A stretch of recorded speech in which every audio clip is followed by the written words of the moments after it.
uma alegria ver você aqui nessa manhã de sábado. Eu estou muito feliz também de estar aqui com vocês. Você percebe como Deus ele é gentil e generoso conosco? Eu digo isso porque, se você é ser humano que nem eu, você teve uma semana de desafios, uma semana bem cansativa. Tá certo, vitórias, uma semana, quem sabe, produtiva. Mas geralmente a gente tem uma semana em que alguns desafios acontecem na nossa vida que deixam o nosso coração pesado, né? Mas aí Deus vem com a sua generosidade, com a sua gentileza, e Ele prepara um ambiente para nós. E Ele diz assim: no final da tua semana, eu vou criar um dia que não é só um dia de bênçãos, não é só um dia separado, não é só um dia santificado, mas esse também será um dia libertador. Eu costumo chamar o sábado de um dia libertador.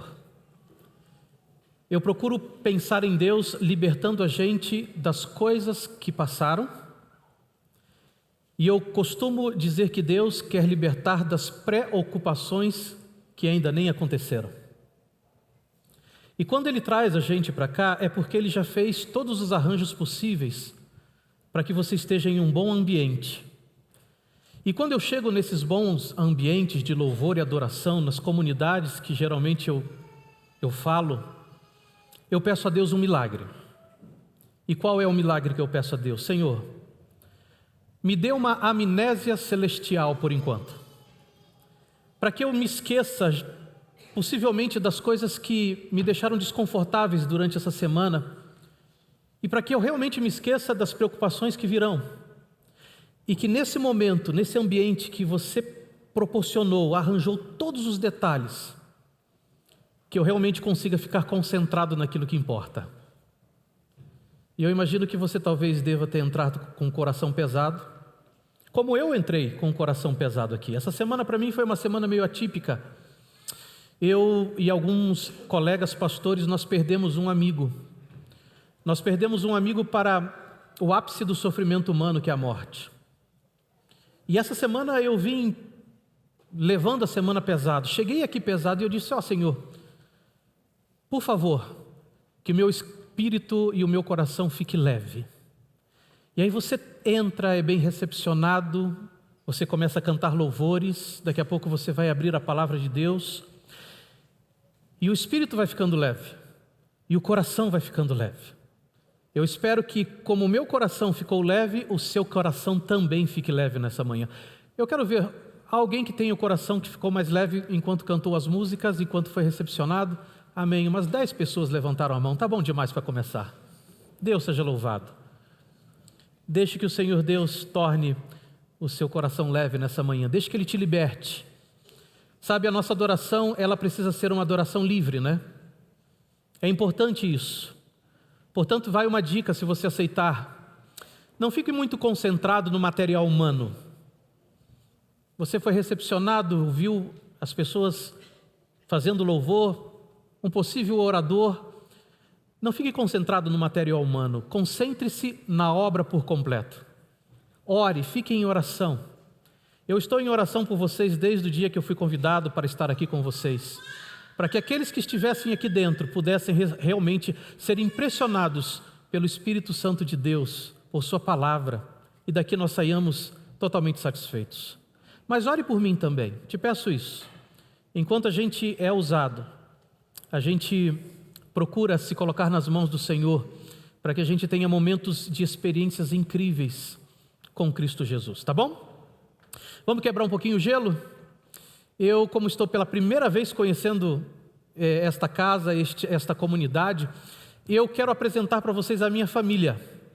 Eu gosto de apresentar o que eu tenho de mais caro no mundo abaixo de Deus. E eu gostaria de, nesse momento, apresentá-los. Eles não puderam vir, mas aí está minha esposa. Eu sei, eu sou um homem bem-aventurado. Eu sou um homem abençoado. Mas tirem o olho, porque esta ovelha já tem o seu pastor, né? Aí estão os meus 3 mosqueteiros, e você olha para a imagem e você já percebe que família fértil essa, né? Viril, mas essa fertilidade toda terminou nesse menor aí. E nessa imagem você percebe que são crianças que têm muita energia, amém? E que desgastam muito a gente, mas são crianças felizes e saudáveis, porque a nossa grande alegria em casa é poder apresentá-las a Cristo Jesus todas as horas, em todos os momentos. Quando a gente faz isso, a família ela se torna muito mais bem estruturada, né? A minha esposa está de cama com um resfriado fortíssimo, e então ela disse assim: vá você. Eu disse: não, eu levo os 3 comigo, não tem problema nenhum. E ela disse: não, deixa eles aqui, eles cuidam de mim. Mas eu tive a impressão que ela pensou, na verdade, assim: eu não vou deixar que ele cuide das crianças, porque ele volta para casa, ele esquece essas crianças na igreja e aí está tudo perdido. Nunca aconteceu, irmãos, juro, nunca aconteceu, tá bom? Mas ela tem essa desconfiança, não sei porquê, né? Falando em ovelha, em aproveitar essa situação, o pastor Andrei me comentou que nós teremos uma temporada todos os sábados de manhã, e essa temporada se chama Parábolas de Cristo. São as parábolas que Jesus contou e ele nos deixou lindas lições, lindas referências na Bíblia, situações de vida fantásticas, né? Então, Jesus ele contou mais ou menos 42 parábolas daquelas que os teólogos dizem que são realmente indicadas para ser parábolas de Cristo. Eu encaro parábolas como um desafio, porque existem aquelas parábolas que a gente conhece muito, são batidas já, né? Você já ouviu pelo menos uma centena de vezes, ou pelo menos uma vez na vida. Existem outras parábolas que elas vão ser mencionadas aqui, que nunca você ouviu, talvez, na Bíblia, ou nunca tirou uma lição espiritual. Mas eu costumo dizer que parábolas são desafiadoras para quem está apresentando essas parábolas, porque a parábola, eu imagino, foi criada pelo céu para justamente dizer claramente, sem rodeios, quais são as lições da vida para nós. Então, como é que você pega uma parábola que já foi tão claramente mostrada a lição nesta parábola e ainda tenta tirar lições espirituais daquilo que está muito claro? Esse é o nosso desafio hoje, vocês vão me ajudar, tá bom? As parábolas, elas são a tradução, do baixar o nível celestial para encontrar o meu e o teu coração. A maior e principal revelação do céu para fazer a ponte entre o céu e o nosso coração se chama Cristo Jesus. Ele é a revelação do céu perfeita. Deus coçou a sua barba, olhou para nós e disse: como é que eu posso me comunicar com seres humanos? Então ele olha para Jesus e disse: vai, e Jesus veio. E ele comunicou-se conosco, de uma forma gentil e de uma forma generosa. E ele nos dá um bônus. E qual foi esse bônus? As parábolas.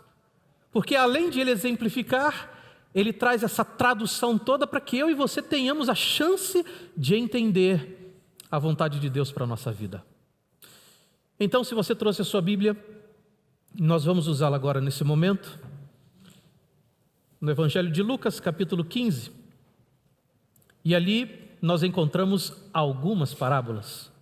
O pastor André me disse: olha, escolha uma parábola. Bom, eu fui ganancioso demais, me perdoe o pecado, e a gente acabou escolhendo 3 parábolas. Mas ela tem uma justificativa, essa escolha. É porque essas parábolas, elas estão linkadas uma com a outra, e é por isso que Jesus ele conta num pensamento lógico, ele engata uma primeira, depois uma segunda e depois uma terceira, e ele apresenta essas parábolas para nós na sequência, porque tem tudo a ver uma com a outra. E Lucas vai nos apresentar isso. Eu quero ler apenas os 2 últimos versículos deste capítulo 15, que diz assim: então lhe respondeu o pai: meu filho, tu sempre estás comigo. Tudo que é meu também é teu. Entretanto, era preciso que nos regozijássemos e nos alegrássemos, porque esse teu irmão estava morto e reviveu, estava perdido e foi achado. Jesus estava numa situação assim que eu chamo de saia justa. Já teve numa situação dessa? É uma situação em que você precisa falar para pessoas que não se gostam. Terrível. Imagina, a Bíblia diz que a situação de Cristo era a seguinte: alguns homens vieram para ouvir Jesus falar. Vários homens, mulheres, um auditório. Só que a Bíblia diz que a Bíblia nos dá a qualificação desse auditório, dessas pessoas. A primeira qualificação: aqueles cobradores de impostos, diz a Bíblia, vieram ouvir Jesus falar. Bom, eu não sei você, mas eu não gosto de ser cobrado dos meus impostos. Assim, tudo bem se for uma taxa simbólica, mas você vive no Brasil que nem eu, então você sente a dor de pagar taxas de impostos grandes. Quando a gente pensa em impostos, logo a sua mente é levada a pensar naqueles que coletam os impostos de você. E na verdade você fica pensando no que eles fazem com os seus impostos. Bom, eu não sei você, mas eu não estou muito feliz com o que fazem com os meus impostos, quando a gente vê o resultado de algumas coisas por aí. E isso deixa a gente de uma certa forma indignado, mas não a ponto de querer desejar a morte. Bom, aqueles coletores de impostos, na época de Cristo, eles viviam com sentenças de morte em cada esquina, porque a população realmente não gostava daquelas pessoas. Olha a segunda qualificação de pessoas que foram ouvir Jesus naquele dia, que foi ouvir Jesus naquele dia.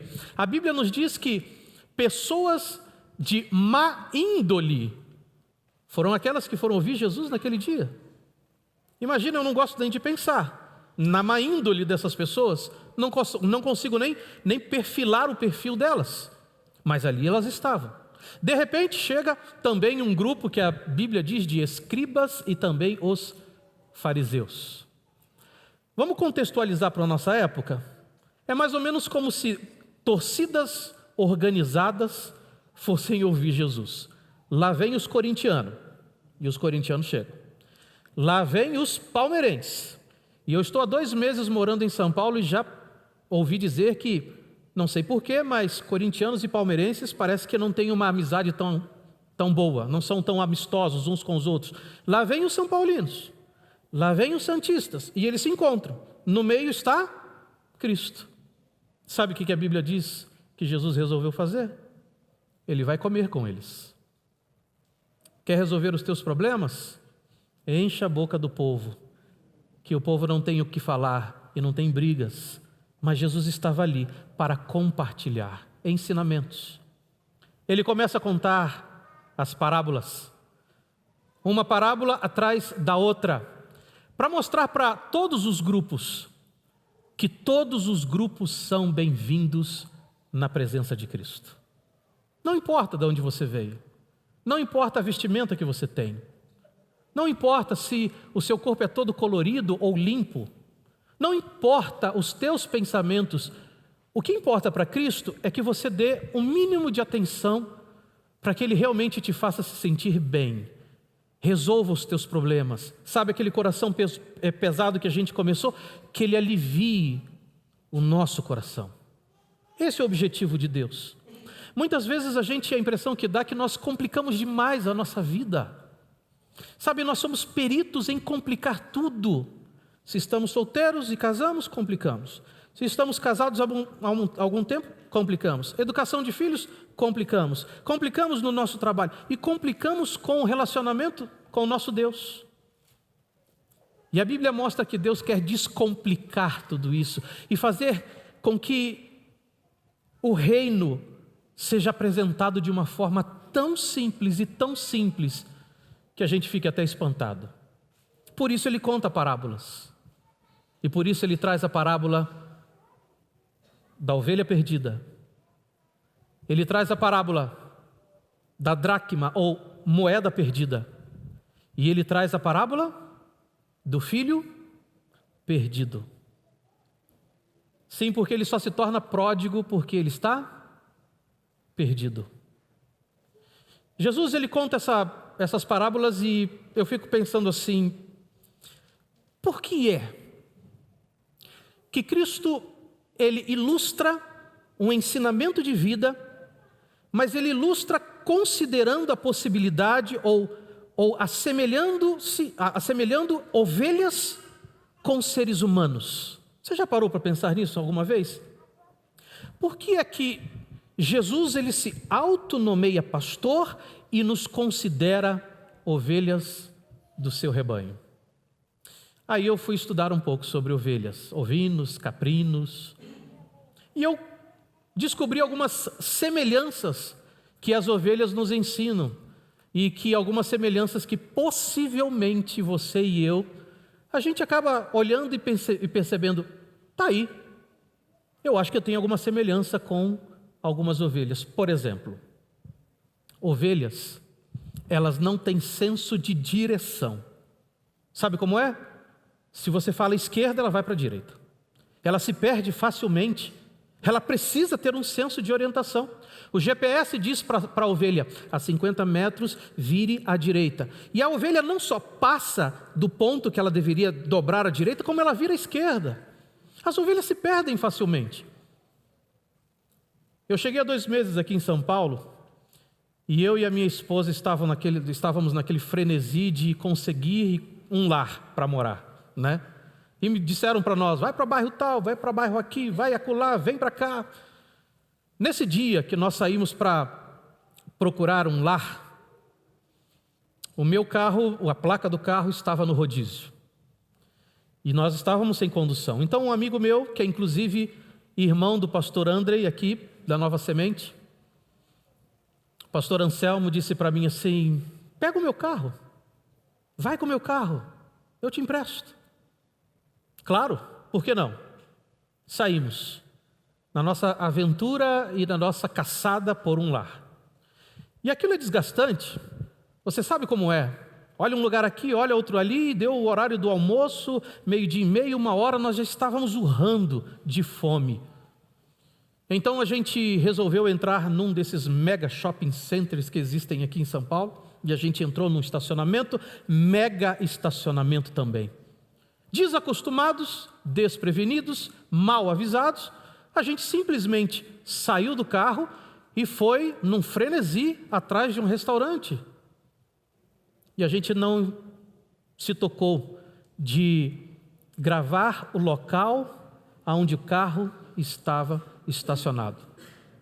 Eu não sabia se era G1, G2, G3, A1, A5, F2000, eu não sabia. Eu sei que depois do almoço, a minha esposa perguntou, vem cá, você lembra onde está o carro?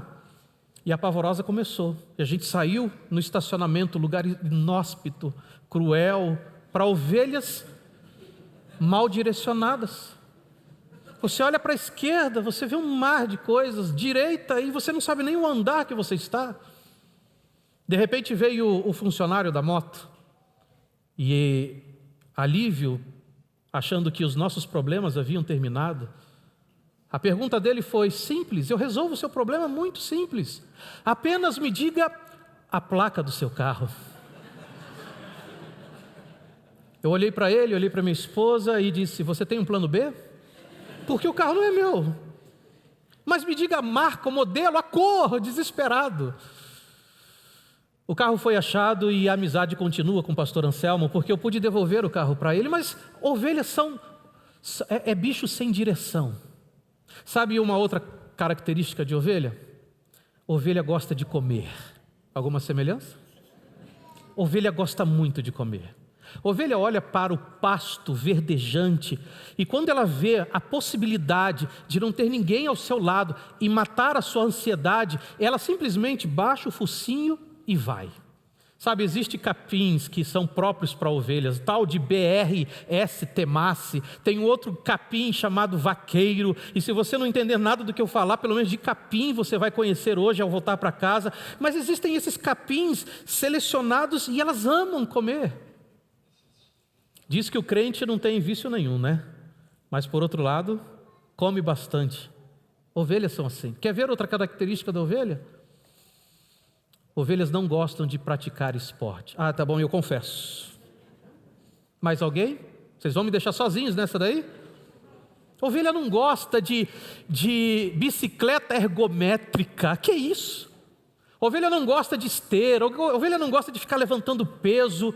Não, isso não é para ovelha. Ovelha não gosta de correr de manhã, feliz da vida, por aí.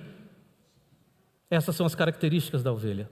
Bom, Jesus, ao olhar para nós, ele percebe que nós temos algumas características dessas ovelhas, então ele insere nas suas parábolas, dizendo assim: como é que eu posso me comunicar com elas? E ele começa contando, dizendo que existia uma ovelha que muitos dizem ovelha errante, ovelha perdida, mas sendo bem sincero para vocês, nesta manhã a Bíblia ela não nos diz, não nos esclarece se essa ovelha realmente fugiu do cercado, se essa ovelha realmente quis se perder. A Bíblia não nos dá esta intencionalidade, pelo contrário. Você percebe Jesus dizendo para aqueles homens naquele dia: qual dentre vós é o homem que, possuindo 100 ovelhas e perdendo uma delas? A ideia que nos traz aqui é que o pastor perdeu a ovelha, não a ovelha se perdeu. Mas o texto também me dá uma outra abertura, e é nesse ponto que a gente quer focar nessa manhã. A abertura que o texto nos dá é que esta ovelha, ela queria sair da presença do pastor e de onde ela estava. E a pergunta é por quê? Por que ela se torna uma ovelha errante, perdida por aí? Você já reparou que Jesus ele nos chama de ovelhas, mas nós não gostamos de ser chamados de ovelhas? Sabe por quê? Porque o mundo onde nós vivemos é um mundo perigoso, é um mundo quase selvagem, um mundo competitivo demais. Veja para o seu trabalho, para o seu emprego, na escola que você frequenta, é um trabalho, é um estudo competitivo. Você tem que ser forte. As pessoas sempre dizem para você, o coaching vai falar para você: seja forte, seja altruísta. Você tem que ser líder, não ser liderado. Você precisa ser alguém com capacidades extraordinárias para o mundo observar você. Quando seu chefe chega para você e diz assim: cara, você é um lobo, como é que você se sente? Um lobo, forte. Porque a característica de lobo, a impressão que dá, é que o lobo foi feito para conduzir, para ser o macho alfa, para rasgar a carne. Ele é poderoso, ele é forte. Quem é que não quer ser poderoso, andar com confiança, chegar no seu trabalho e as pessoas admirarem você? Mas quando Deus olha para nós, Jesus diz: vocês são ovelhas. Eu não quero ser ovelha. E por que a gente não quer ser ovelha? Porque ovelha é a última da cadeia. Porque ovelha não tem proteção nenhuma, já percebeu? Lobo é feito para matar. Ovelha não foi feita para matar. Pelo contrário, a ovelha não tem dispositivo nenhum de segurança. A ovelha não tem como se defender. E possivelmente, se você for chamado essa semana que vem pelo seu chefe de ovelhinha, você não vai gostar. Você vai ficar irritado, porque isso não é um elogio para um bom empregado. Mas nessa manhã a gente começa a perceber Jesus dizendo: vocês são ovelhas do meu rebanho. Sabe por quê? Porque como ovelhas, a maior declaração de amor que nós podemos oferecer para o céu é dizer para o céu: nós dependemos exclusivamente de Ti, Pai, Pastor. Mas essa ovelha, ela tem uma outra característica: insatisfação. O filho pródigo tinha uma característica: insatisfação. A ovelha tinha os melhores capins, as melhores companhias, o melhor pastor. Mas no seu coração, isso não era suficiente. O filho pródigo tinha o melhor pai, a melhor cama, o melhor PlayStation, as melhores viagens para a Europa, as melhores roupas, os perfumes, os melhores, os importados, mas mesmo assim, ele olha para aquilo tudo e ele diz: estou insatisfeito. A ovelha se torna perdida, não porque ela se desgarrou do bando, ela se torna perdida porque ela estava insatisfeita. O filho não se torna pródigo, perdido, não porque ele não tinha coisas dentro do seu lar, mas porque o seu coração, ele estava insatisfeito. Nós somos assim, sim ou não? insatisfeitos. O melhor antídoto para a insatisfação se chama gratidão. E quantas vezes eu me percebo ingrato demais para as coisas que Deus me dá? Somos insatisfeitos. Sabe um campo que nos deixa mais insatisfeitos ainda? Quando nossa insatisfação é por algo que nós comparamos na vida dos outros. Quando a gente olha para a vida dos outros e diz assim, eu poderia ser, eu poderia ter. Começamos a nos comparar. E quer ver um campo maravilhoso, que é uma Disneylândia, um paraíso sem fim para comparações? Redes sociais. Está lá a irmã no Instagram. E a ovelhinha desse lado está olhando o Instagram e o perfil das suas coleguinhas. De repente ela para num perfil e ela reconhece uma amiga lá no Caribe, nas Bahamas. A foto é extraordinária. O coqueiro parece que foi feito à mão, de tão perfeito que o coqueiro, com aqueles 3 cocos bem selecionados na foto. O mar transparente, de cristal. E a colega com um biquíni escultural. Na verdade, com um corpo escultural num biquíni. A ovelha? Mas ela comenta. Amiga, como você está linda. Mas por dentro, a insatisfação começa. Vocês já perceberam que mulher sempre tem 2 quilos para perder? Insatisfeitas. Eu nunca encontrei uma mulher de repente dizendo, eu preciso engordar 2, 3 quilos. Sempre precisa perder 2 quilos. Nós somos insatisfeitos. Eu sou insatisfeito. Nós, como ovelhas, somos insatisfeitos. E quando nós comparamos aquilo que temos com aquelas pessoas nas redes sociais, a insatisfação parece que aumenta e a gente quer a morte. A gente pergunta, como é que ele conseguiu trocar de carro se ele ganha o mesmo que eu? Se ele tem a mesma profissão que a minha? Como é que ele consegue ter uma família tão estabilizada assim?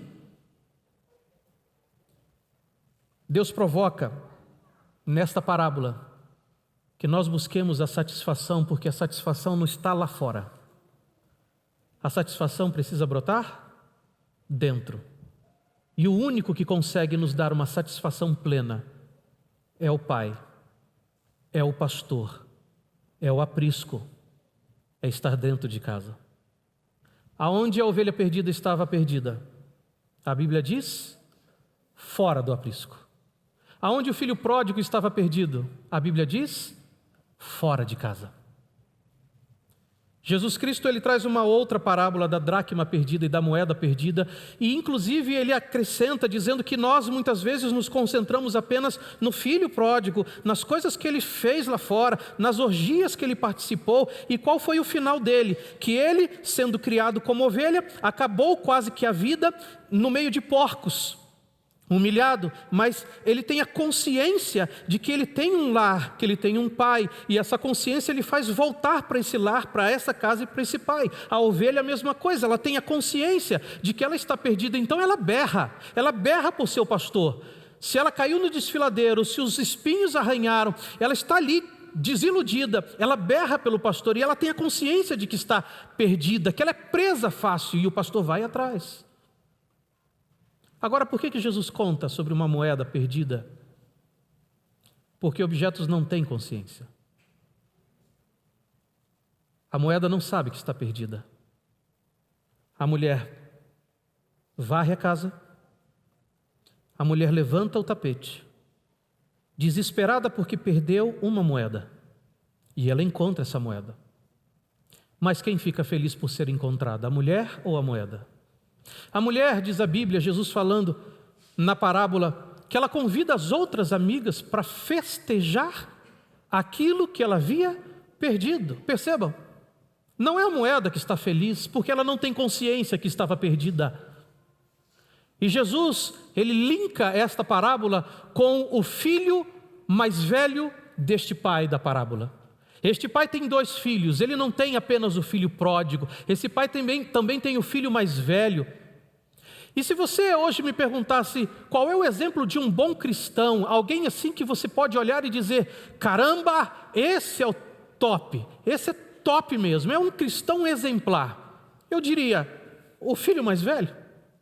É óbvio, o camarada foi servo do pai a vida inteira, perfeito no andar, servo do pai, amigo.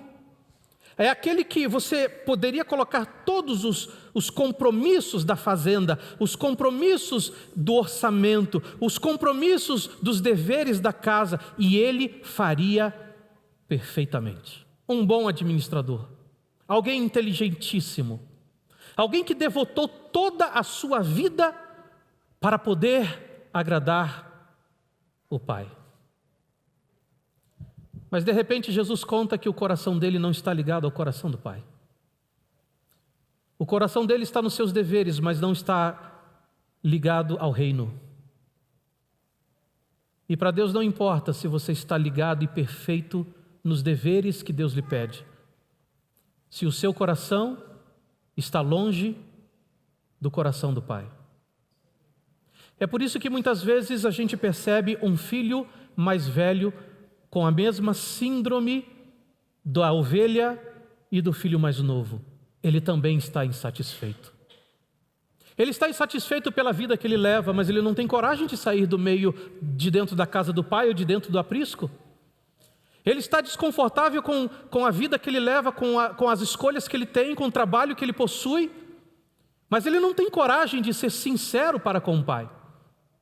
E aí a parábola fica mais estranha ainda, quando a Bíblia nos diz, Jesus conta a história que o filho retorna e o pai faz uma grande festa, e ali o filho mais velho é desmascarado, seus sentimentos são revelados.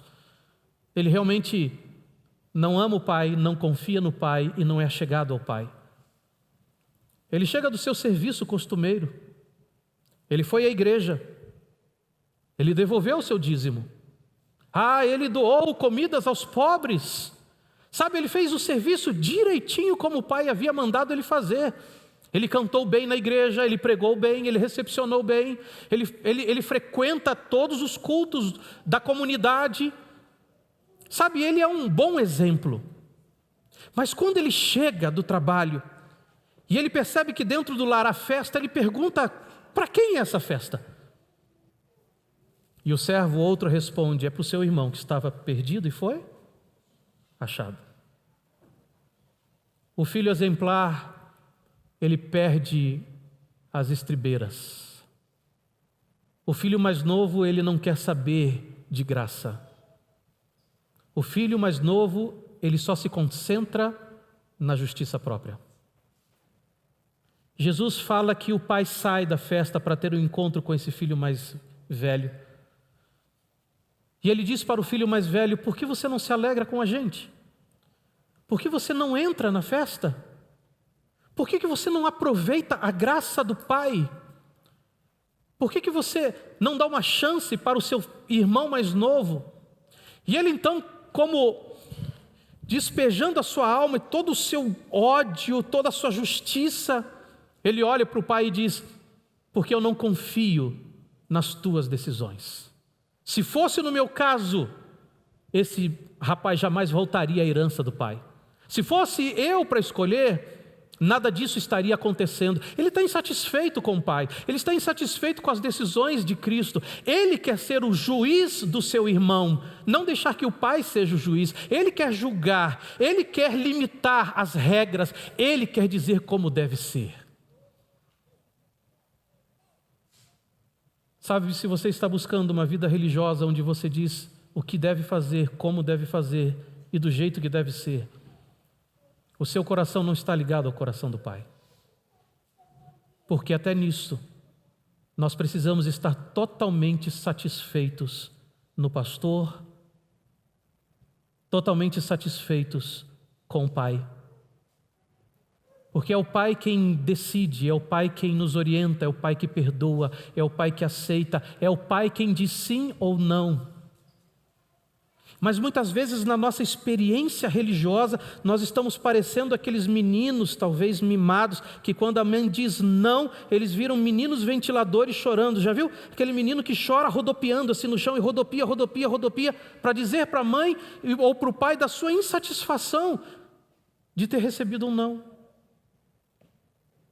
O desafio de Cristo naquele dia e para nós hoje é tornar-nos ovelhas satisfeitas, e para isso Ele diz: agradeçam por aquilo que vocês têm, comemorem por aqueles que um dia foram e estão voltando, lancem a sua graça na vida de todas as pessoas que estão ao seu redor e agradeça pela família que você tem, agradeça pelas coisas que Deus lhe deu, agradeça. Vocês se lembram que eu comecei dizendo que essa semana foi uma semana dolorosa porque nós perdemos um colega pastor? Esse colega pastor estava indo levar o evangelho para as pessoas, falando sobre o reino. E um acidente automobilístico tirou a sua vida. Ele deixou um filho de 3 anos de idade. Menos de 40 anos de idade ele tinha. E ele deixou uma filha de 20 dias. Agradeça a Deus o que você tem. Precisamos ser ovelhas totalmente completas dentro do aprisco. Precisamos dizer para o nosso pastor divino: Senhor, cuida das minhas coisas, cega-me para comparação na vida dos outros, faça com que eu ande satisfeito pela vida. Eu leio muitos livros que falam sobre suicídio, e pasmem vocês, que todas as pesquisas e peritos em suicídio dizem que as pessoas que mais têm são aquelas que mais tiram as suas vidas porque estão insatisfeitas. O Senhor Deus quer colocar a satisfação no seu coração. A satisfação não pode estar lá fora. A satisfação deve estar aqui dentro. Que o Senhor Deus, ao olhar para você e para mim, encontre um coração que diga que nem Abacuque um dia disse: mesmo que a figueira seque, mesmo que eu não veja fruto mais na vide, mesmo quando eu olho para os currais e eu não veja gado, e mesmo que as ovelhas tenham sumido do aprisco, mesmo assim, eu confiarei no Senhor, porque só Ele é o Deus da minha salvação. Grande Deus, maravilhoso Pai, esse é o teu pastor. A parábola da ovelha perdida diz que quando o Senhor resgatou a ovelha, Ele não foi com um cajado bater na ovelha. Ele não veio arrastando a ovelha com uma corda pelo pescoço, obrigando que ela voltasse para o aprisco. Esse pastor, diz a parábola, ele resgata essa ovelha gentilmente do meio dos espinhos, porque ela está ali, frustrada, teve as decisões erradas, tomou as decisões erradas, mas mesmo assim, Ele a toma pelos braços. E sabe o que a parábola diz? Ele coloca essa ovelha nos seus próprios ombros, para dizer para ela: eu carrego você, eu sei o que você tem vivido, eu sei as escolhas erradas que você fez, sim, mesmo assim eu amo você, e eu carrego você entre os meus ombros, para dizer que o meu fardo é leve, que eu não quero complicar a tua vida com a religião, eu não quero, te dizer não pelo simples fato de você achar que eu te dizendo não, eu quero tolher as tuas escolhas, quero, sabe, fazer algo que você não goste. Eu quero simplesmente te dizer que eu te levo nos meus ombros para facilitar a tua jornada, a tua experiência comigo. Que nós possamos entrar para a festa das bodas do Pai. A parábola termina dizendo, ou com uma grande incógnita: o filho mais velho entrou ou não para a festa? Que eu e você aceitemos participar das bodas do Cordeiro.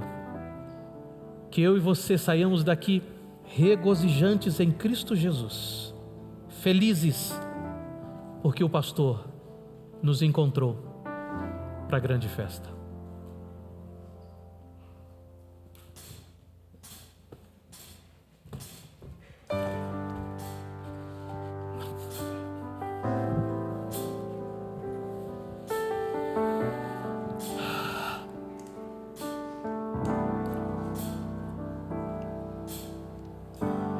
És um noivo que estou à espera, com a minha luz vou te guardar.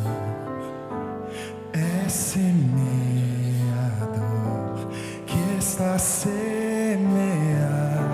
que teu fruto vem em mim brotar. Tu és tudo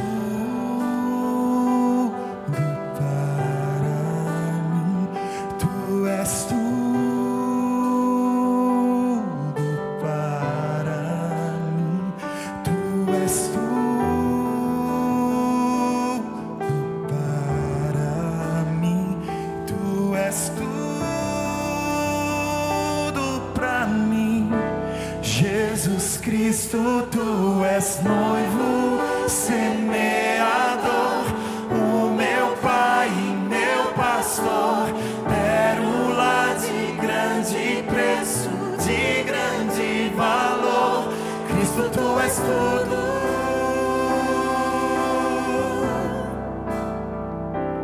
Cristo, tu és tudo.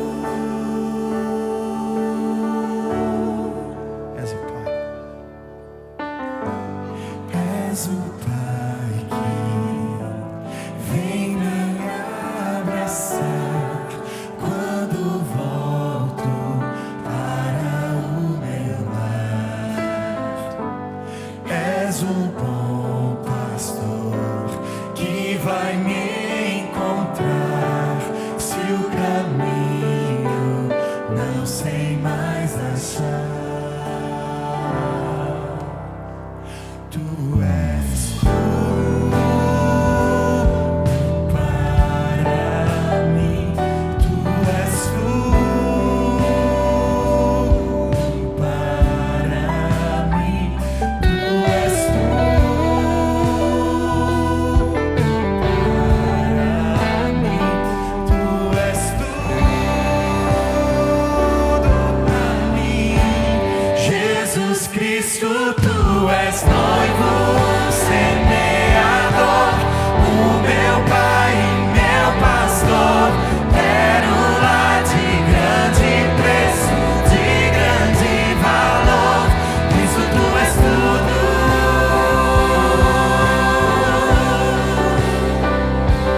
Cristo, tu és tudo.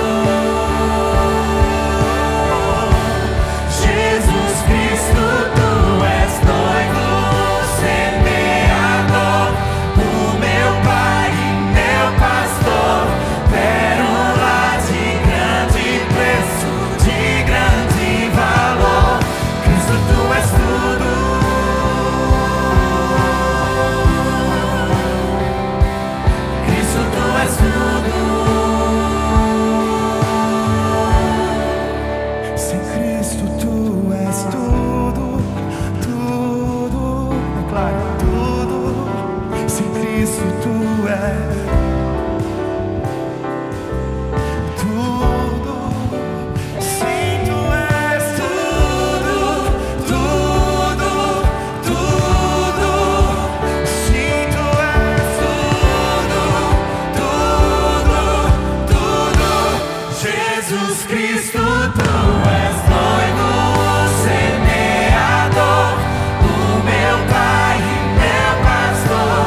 Jesus, muito obrigado por ser tudo na nossa vida. Tu és o Pai, o Pastor. Tu és, Senhor Deus, aquilo que precisamos todos os dias no cotidiano da nossa vida. E nos faz enxergar isso, Senhor. As coisas boas da vida existem, mas que a gente não possa trocar nenhuma delas pela presença do Jesus que é tudo, na nossa casa, nos nossos negócios, na educação dos nossos filhos, na nossa juventude, dentro da nossa igreja, dentro da nossa comunidade. Senhor, que nós estejamos tão satisfeitos diante da Tua presença, que realmente, quando aqueles que não Te conhecem ainda olharem para nós, eles percebam: puxa vida, como eu gostaria de ser apresentado para esse Jesus que é tudo também. Um dia, pelos olhos da fé, nós cremos que esse Jesus voltará, e enfim nós viveremos contigo para todo sempre. E a Bíblia diz que ali terá apenas um rebanho, com um único pastor divino. Senhor, que nós possamos pertencer a este lugar, a este momento. Concede-nos esta certeza e esta vitória. E é em Cristo Jesus, que é tudo para nós, que oramos. Amém.